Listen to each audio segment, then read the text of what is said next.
Okay, so last time we talked about solubility equilibria. And today we're going to, I think, finish chapter 17. If not, we're definitely getting close.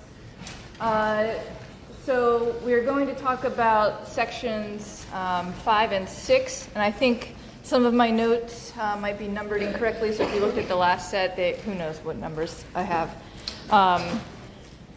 But we are going to have these three sections, 4, 5, and 6 on the exam, which is not for a couple weeks.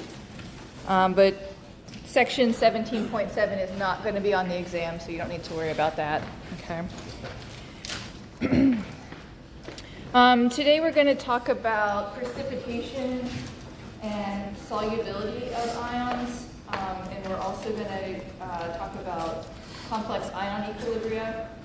Complex ion equilibria shows up in section 5, but we're going to actually start with section 6 and then kind of go back. I think that's a better order. Okay. Are there questions before we get started? If you're wondering about the exam, I don't know when it's going to be released yet, so yeah. All right. So we're going to start thinking about whether a precipitate will form in solution. And so this is when we take ions that are dissolved, and all of what we're going to be thinking about is in aqueous solution. So we've dissolved some ions in aqueous solution. If we keep continuing to add ions, will we form a precipitate? Will salt crash out of the solution, form a solid at the bottom of the beaker, that kind of thing. Often we want that to happen, so this is a good way of separating ions in solution. If you have an ion that you don't want in a solution for some reason, you can add a counter or its opposite charge ion that can form a precipitate and sort of separate them out.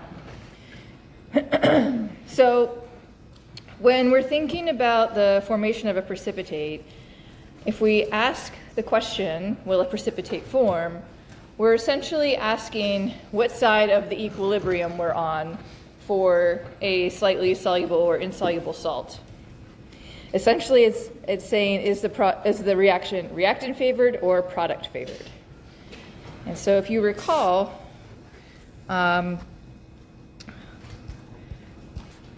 when we write solubility equilibria, we put a solid on the reactant side and its ions on the product side. And so if this reaction shifts towards the reactant side to reach equilibrium, that means that a precipitate is formed. If it shifts towards the product side, it does not form. So we still have ions in solution. So we can go back to some of the skills we learned in chapter 15 to determine what direction the reaction will proceed to reach equilibrium. If you recall, that was calculating Q and comparing it to K. And so in this case, we're going to calculate QSP and compare it to KSP. And just to remind you that the calculation for Q is essentially the same as the calculation for K.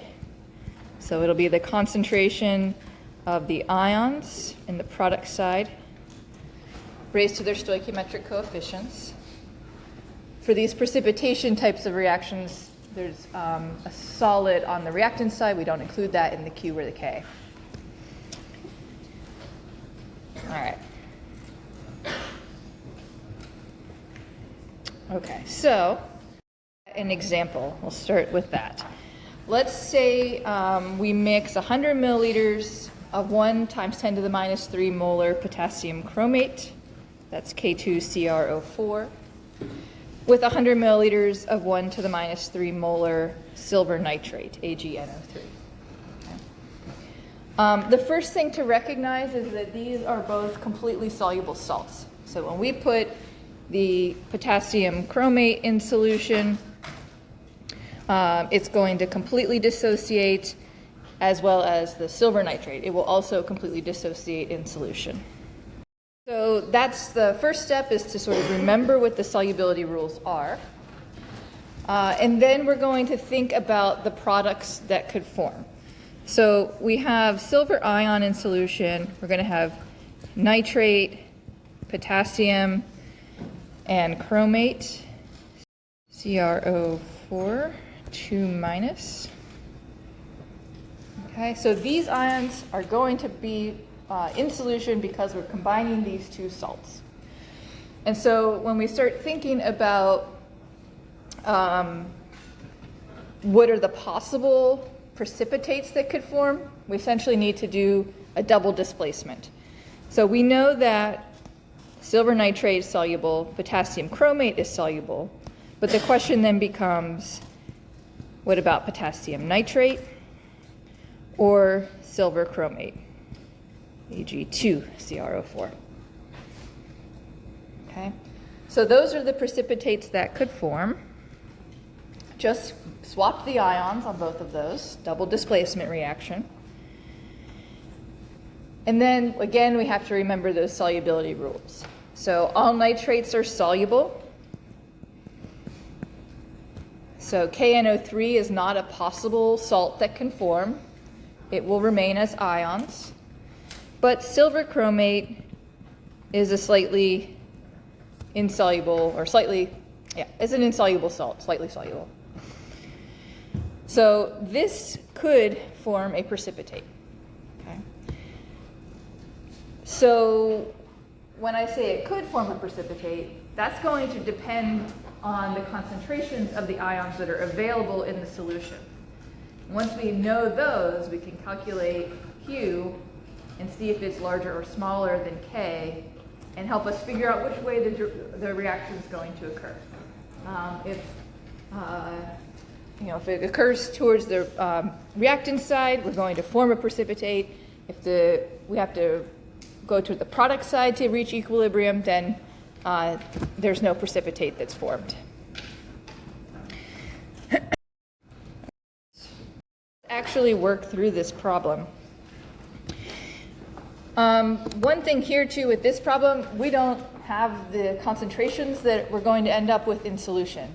We have two 100 milliliter beakers. We're going to combine those, two 100 milliliter solutions. We're going to combine those in another beaker. And so we're going to need the dilution equation to figure out the concentrations of the ions of interest.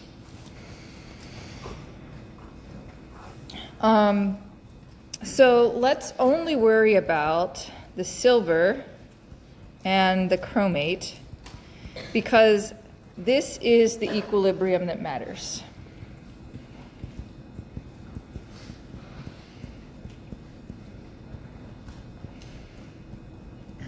Okay. We know that because we've done our double displacement reaction. The two possible products are potassium nitrate and silver chromate. Potassium nitrate is completely soluble. We don't need to worry about that. So this is the only possible species that could have an equilibrium. Does that make sense? Okay. And so from that, we know that we're going to calculate the Q, and that's going to be the concentration of silver squared times the concentration of chromate.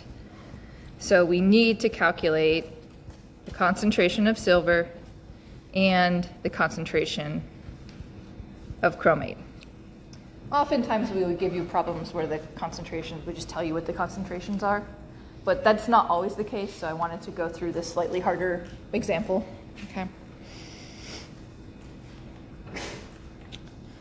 So to calculate the concentration of silver, we're going to use the dilution equation, M1V1 equals M2V2. Okay.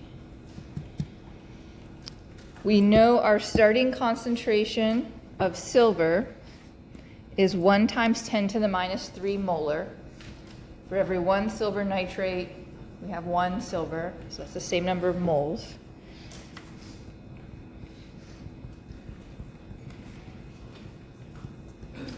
that starting volume is 100 milliliters or 0.1 liters. And we want to find M2, and that's at a total volume of 200 milliliters or 0.2 liters.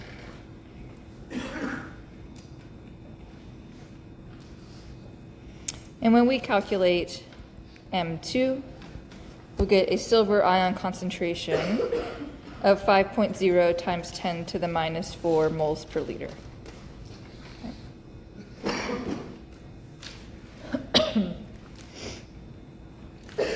For chromate, we need to do the same thing.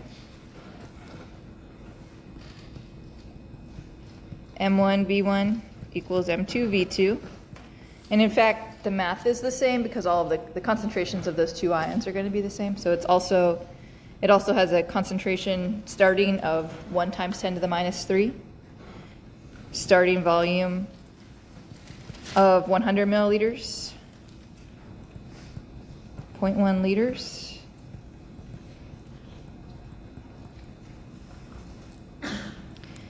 okay, so the concentration of chromate ion is also 5.0 times 10 to the minus 4.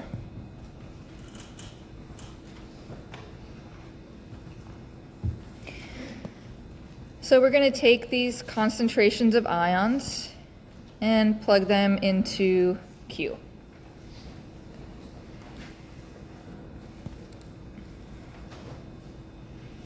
And then we're going to compare Q to K. And don't forget that the concentration of silver ion is squared. So we'll have 5 times 10 to the minus 4, and that's squared times 5 times 10 to the minus 4.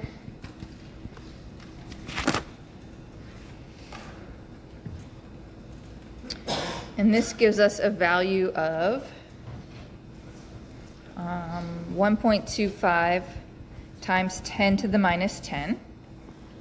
And you would have to look up KSP. There's a table for this. If it's not given, we would give it to you on the exam, of course.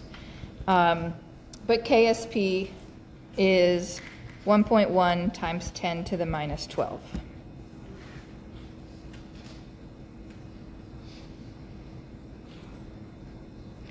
And so we have a Q that's greater than K. And so does anyone remember what's going to happen when Q is greater than K? What do we need to go towards, the reactants or the products?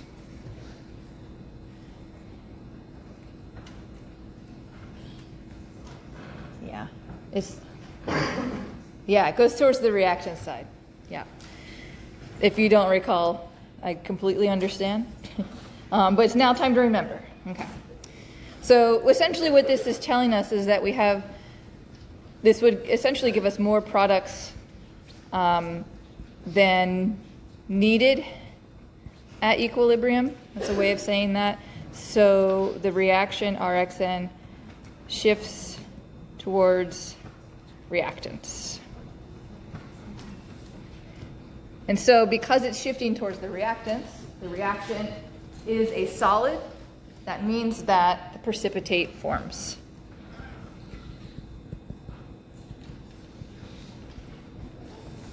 Okay.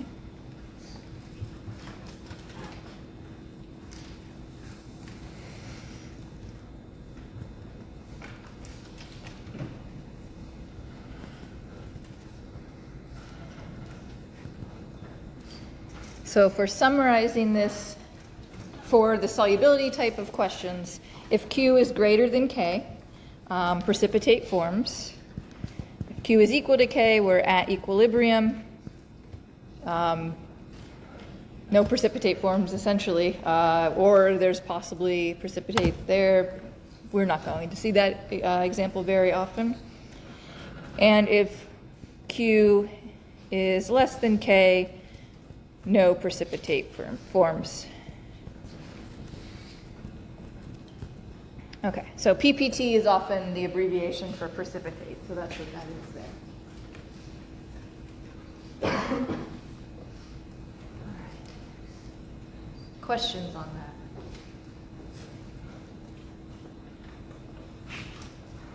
Yes. Oh, KSP KSP would have to be given. So there is a table in your textbook that has a bunch of KSPs. So if you're doing homework problems and you don't have one, you could look there. I think there's also a link within the homework. But yeah, you would have to have that number. Other questions?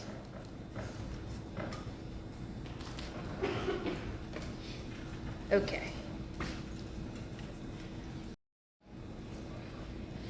We're going to do another very similar problem. This time we're going to have 3 ions in solution, lead, silver, and tin. They all have a concentration of 0.01 molar, and they form insoluble salts with iodide. So silver iodide, lead iodide, and tin iodide. And the KSPs for those are given here.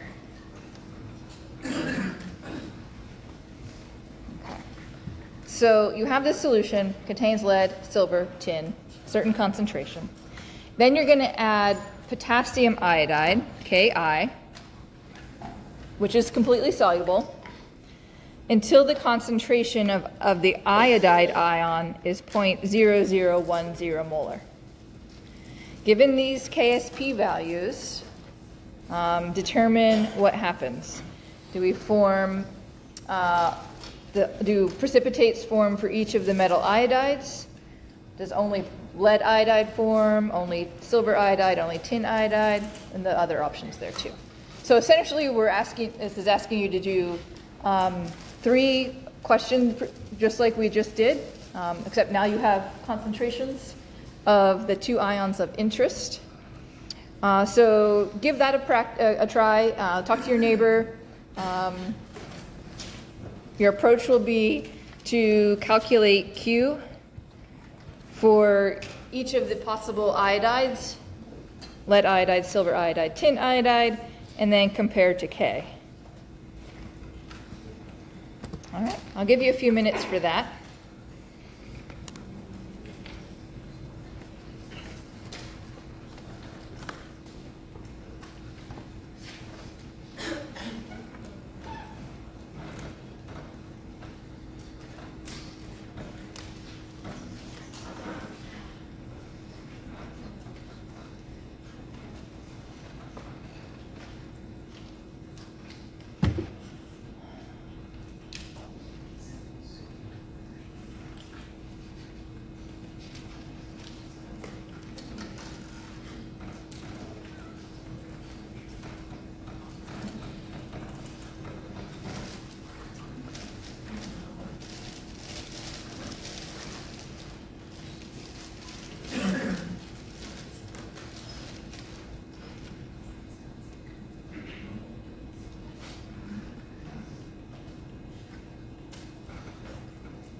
solve this, we need to look at the equilibria for each of these three possible solids that could form.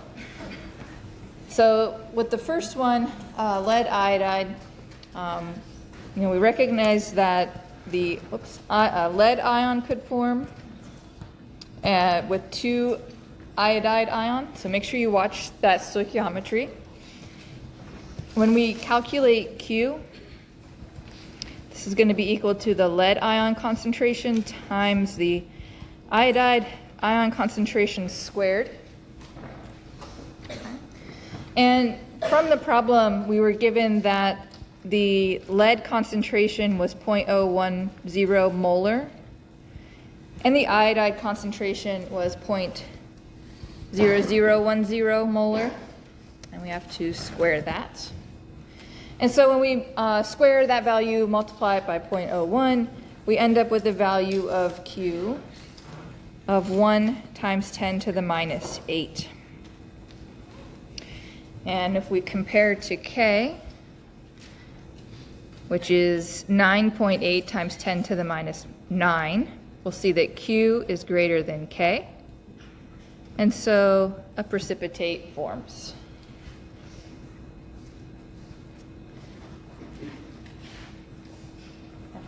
Everyone see how that works?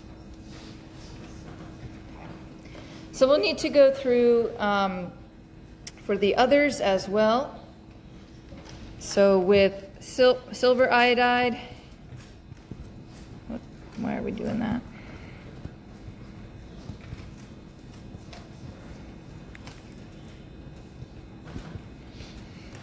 We're going to form silver ion and iodide ion.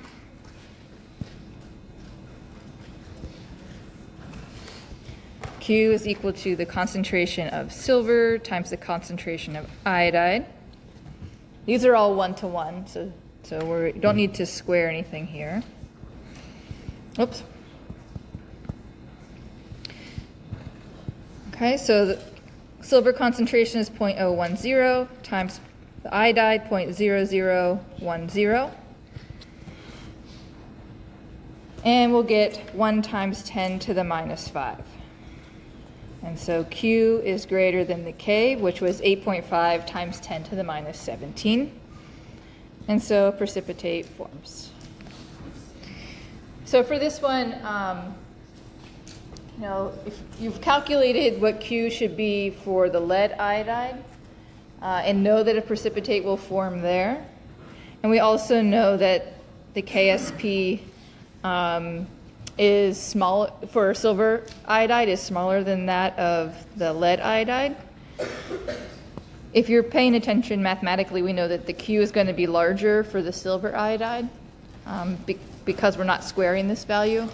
And so you could probably make a leap if you wanted to suggest that a precipitate will form here. Okay. You don't have to do it. That, of course, work it out if that feels more comfortable for you. But yeah. So then the last option is the tin iodide, SNI2. Oops. So we're going to form tin 2 plus 2I minus. And the concentrations here are the same, and the Q value is going to mathematically be the same as the lead iodide, because QSP is going to be equal to the concentration of tin times the concentration of I minus squared. And we were told in the problem that the tin concentration is 0.010, the iodide is 0.001. We square that, and so we'll get 1 times 10 to the minus 8. But in this case, we're comparing to the KSP, which is 1 times 10 to the minus 4. And so Q is less than K, and so no precipitate forms. What's happening? Okay. Yeah. So when the first reaction happened, like whether the concentration of the iodine is higher, the Yes. lower, and then the second reaction after.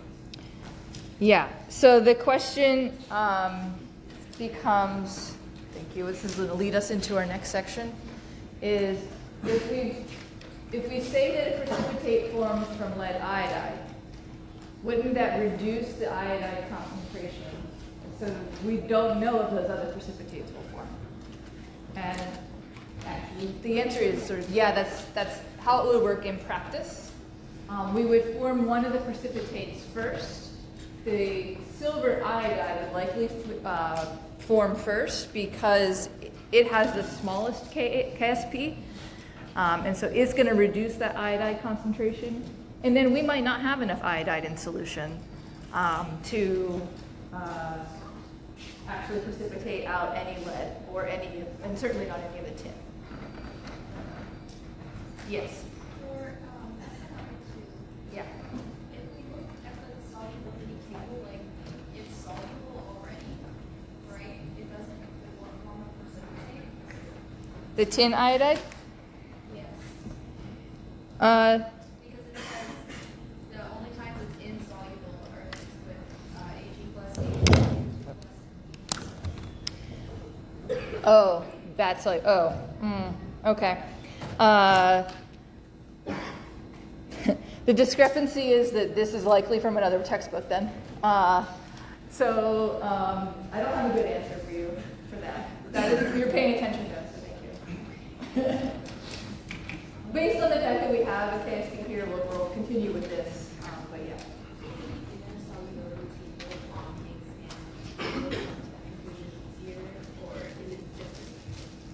So you'll follow the solubility rules in your textbook. So the table like table 4.1, I think it is.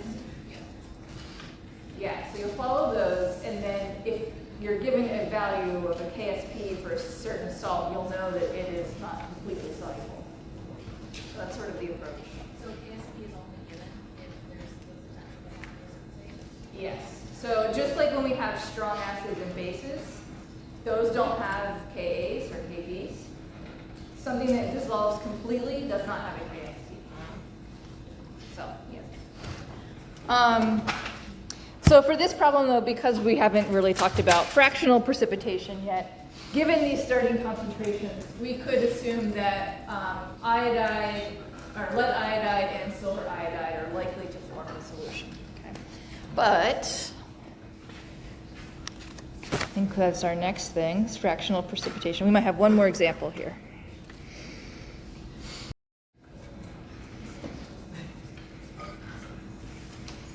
Do we want to do one more example of this type of thing?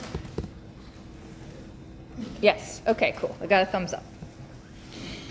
All right, so here we have a liter of water that contains 1 times 10 to the minus 6 moles of lead nitrate. All nitrates are soluble. And 5 times 10 to the minus 6 moles of potassium chromate. All potassium salts are soluble. Then we're going to add 1 mole of sodium chloride, and we want to figure out what could happen. Here we have 2 possible salts that could form: lead chromate and lead chloride, and their KSPs are given here.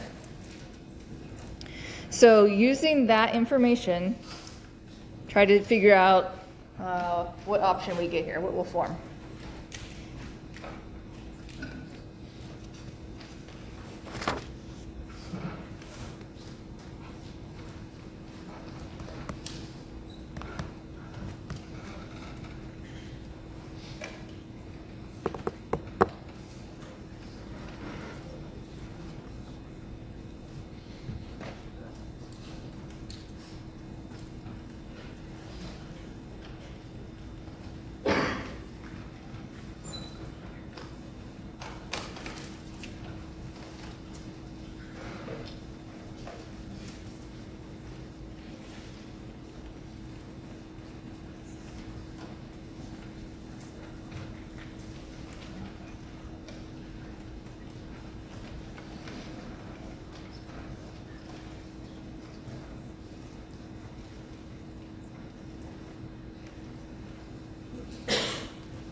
All right.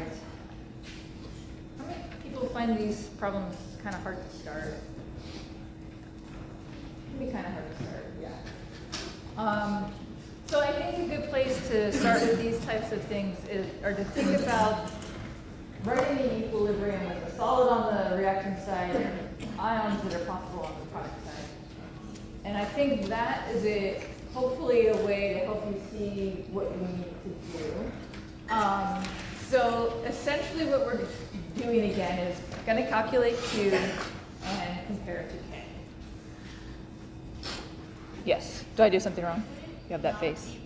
Is 4 minus because there's 2 NO3 and NO3 is 2 minus.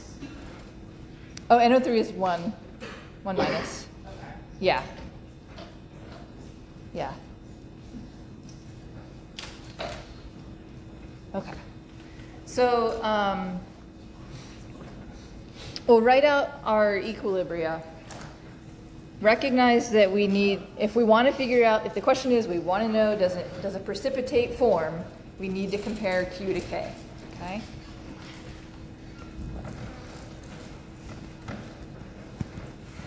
So given that we need to know concentrations of ions, and those ions are what's going to show up, of course, on the product side of our equilibrium. And then for calculating Q, I should be more specific, QSP, we'll take our lead ion times the chromate ion, and we need these concentrations. In the problem, we were told that we have 1 times 10 to the minus 6 moles of lead nitrate. And based on this formula, for every 1 mole of lead nitrate, we get 1 mole of lead. Is everyone okay with that? So we'll have 1 times 10 to the minus 6 moles of lead in 1 liter of water. And so our lead concentration is 1 times 10 to the minus 6.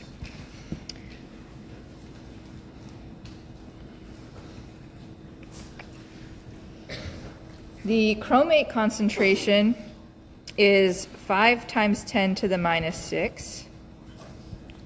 So this is the number of moles of potassium chromate that were added. There's 1 chromate per potassium chromate, so same number, same concentration, essentially, numerically. And so we can multiply these values together, and we'll get a QSP of 5 times 10 to the minus 12. That is supposed to be a 2, 12. Compare Q to K. K in this case is 1.8 times 10 to the minus 14. And so QSP is greater than KSP, which means that a precipitate will form. Okay. Questions on the lead chromate? Same thing with the lead chloride. QSP is equal to the lead concentration times the chloride concentration squared. The lead concentration, again, 1 times 10 to the minus 6. The chloride concentration is going to be 1 mole per liter. Okay. We added 1 mole of sodium chloride. For every 1 mole of sodium chloride, we get 1 mole of chloride in the 1 liter of water. And so this QSP is equal to 1 times 10 to the minus 6, which is less than the KSP, which was 1.6 times 10 to the minus 5. And in that case, no precipitate forms.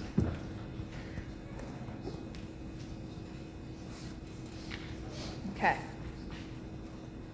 Yes? How do you know when to write it as like 2 Cl minus and Cl2 like 2? So for based on the possible ion that is formed, so instead we wouldn't see a Cl2 that's what would be like a chlorine gas. So when we have this type of formula, you kind of have to recognize that it's a salt where those chlorides are going to completely dissociate from the lead. Okay. So there's one other way to ask this question, and that is, let's take this lead chloride example.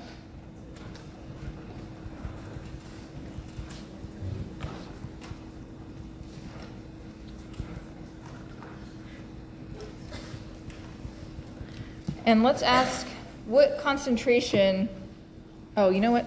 I'm not going to do that because I'm jumping ahead. Well, you can do that later after we talk about the next thing. So I apologize. Getting ahead of myself. Okay, questions on that?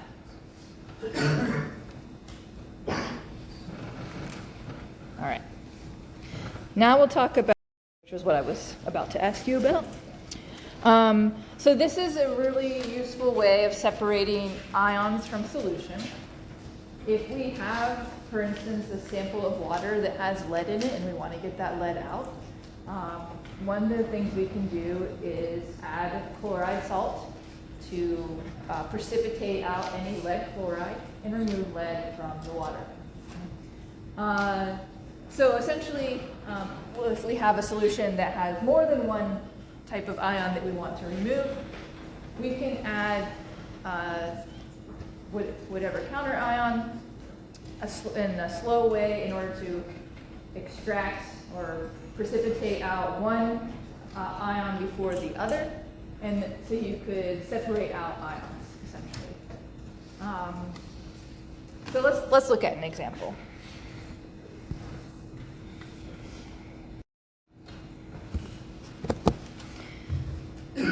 So if you've ever had hard water contains calcium ion and magnesium ion, and sometimes we want to precipitate that out. If we were going to drink the water, this is not the way we would do that, but this is a method for doing that. Okay, so let's say this solution contains 0.2 molar calcium ion and 0.2 molar magnesium. We add potassium dichromate. This is a carcinogen, that's why we wouldn't do that, and drink it, okay, to precipitate out each ion individually. The nice thing here is that the KSPs for calcium, or is that oxalate? Oh, this is oxalate, I'm sorry, not chromate. Not a carcinogen.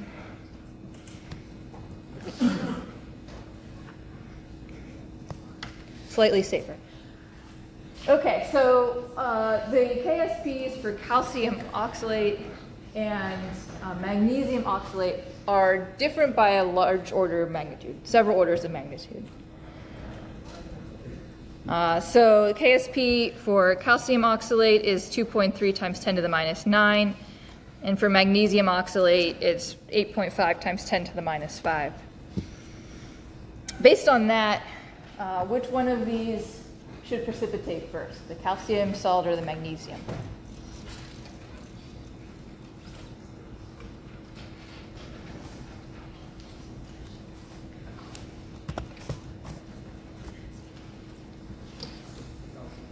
The calcium, yes. So the calcium will precipitate first because the K is smaller.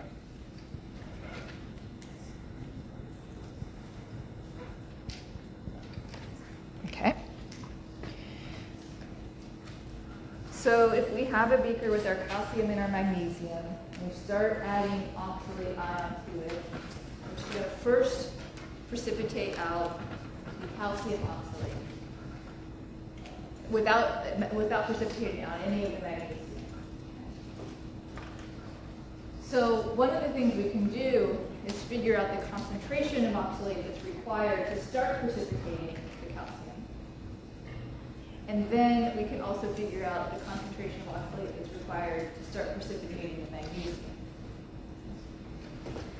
So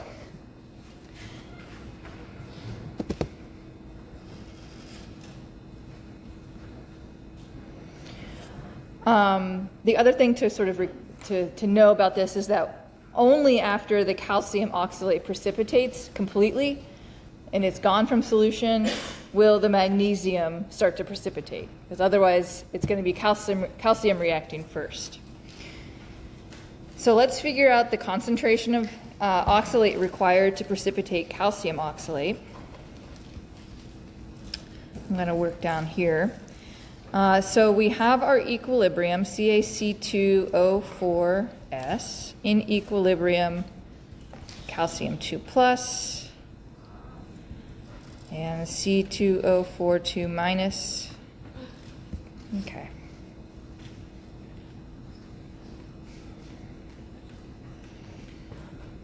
So the point at which an ion or a salt begins to precipitate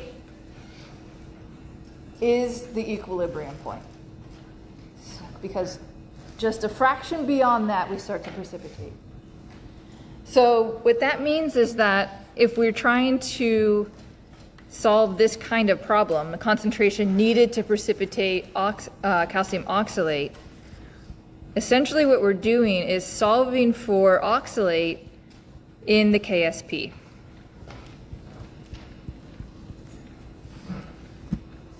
Okay. So we're going to know the concentration in this problem of calcium, and we know the KSP for this salt. The thing that we're trying to find is the oxalate concentration where that starts to happen, where its concentration times the calcium equals KSP, and that's where precipitation begins. So for calcium oxalate, KSP is 2.3 times 10 to the minus 9. We have a starting concentration of calcium of 0.2 moles per liter, and we want to find the oxalate. If we divide both sides by 0.2, we're going to get an oxalate concentration of 1.2 times 10 to the minus 8 moles per liter.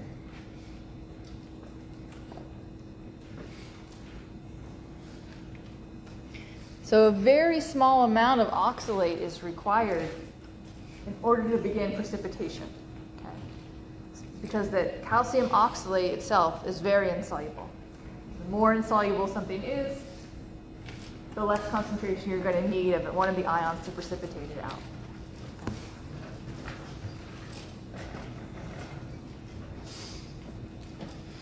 So then I'll have you calculate the concentration of oxalate needed to precipitate the magnesium oxalate. Same math, same setup, but I'll have you do that.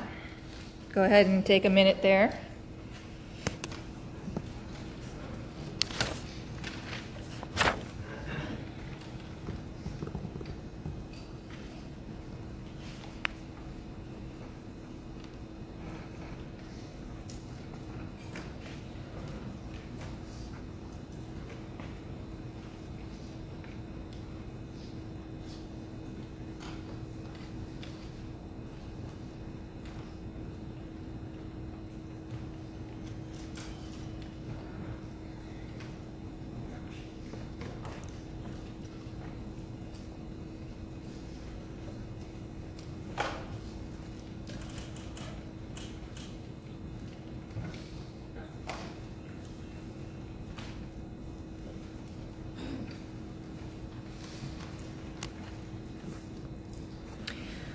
Okay, so for the magnesium oxalate, MgC2O4,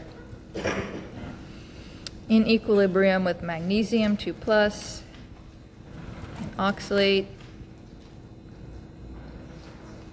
Okay, again, we're going to use our KSP. KSP equals concentration of magnesium times the concentration of oxalate. KSP for magnesium oxalate is 8.5 times 10 to the minus 5. We know our starting concentration of magnesium is 0.2 moles per liter. And so we're solving for the oxalate concentration.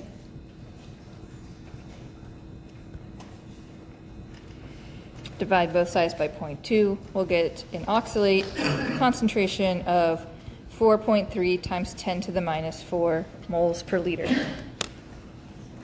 So this is a concentration of oxalate that's many factors of 10 higher than what is needed to precipitate out the calcium oxalate, or precipitate out the calcium.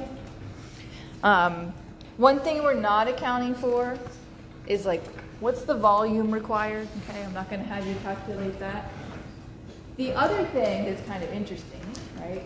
Maybe you won't find this interesting. Calcium oxalate, we said it's going to precipitate out completely when we start to precipitate out the magnesium oxalate. But that can't possibly be true because there's an equilibrium. I'm going to show you this, but you don't need to know how to do this for the exam, and it's quick. So we could ask how much calcium is left in solution when the magnesium oxalate begins to precipitate.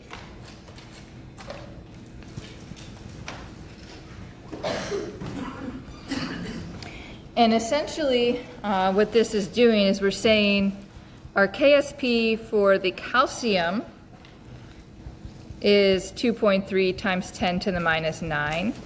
What is the calcium concentration when the oxalate concentration is 4.3 times 10 to the minus 4? Okay.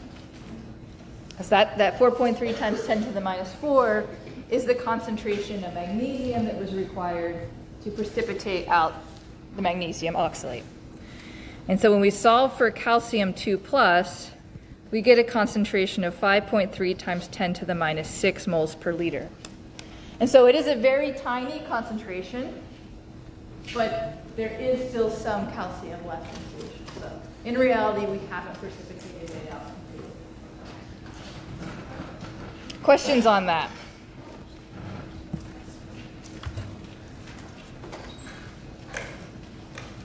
Okay, we did not get nearly as far as I thought.